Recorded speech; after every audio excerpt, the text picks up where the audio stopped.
Quand on est diagnostiqué, c'est vrai qu'on est entouré par les soignants, mais c'est dur d'en parler à nos proches. Même si au fond, ils essayent de comprendre, ils ne savent pas ce que je traverse. Tu sais qu'il existe des gens qui comprennent vraiment ce que tu traverses. Ça s'appelle la pérédance. La pérédance? C'est une entraide entre personnes qui vivent ou ont vécu la même maladie, le même handicap, la même galère, quoi.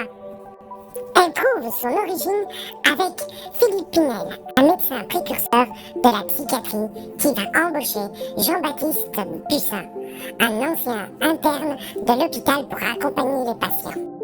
Mais c'est en 1930 aux États-Unis que le concept se développe réellement avec la naissance des alcooliques anonymes.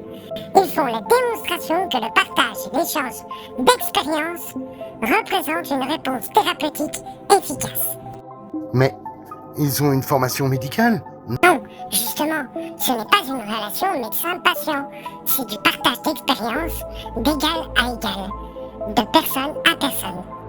Et c'est à partir de 1950 que des associations en santé mentale montrent que l'utilisation par les malades de leur propre expérience est une variable majeure dans le processus de rétablissement des autres. Donc, n'importe qui, avec la même pathologie que moi, peut être père aidant? Pas tout à fait. Diagnostic, annonce aux proches, déni, compréhension, démarche, acceptation, regard des autres, rechute. Être père aidant, c'est avoir traversé un vrai parcours de soins, avoir pris du recul, compris ses forces et ses fragilités.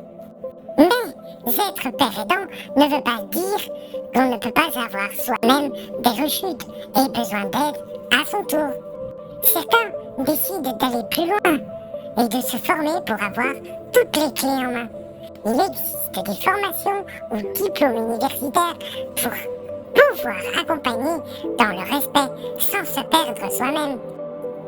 La pérédance, c'est entre personnes concernées directement par la maladie ou le handicap. Les proches, eux, peuvent bénéficier de soutien spécifique, l'aide aux aidants. Et si je suis proche aidant, moi aussi, j'ai vécu tout ça, je peux être père aidant? Non, pas exactement. Parfois, une phrase simple comme « Moi aussi j'ai ressenti ça », ça change tout. Ça ouvre un chemin.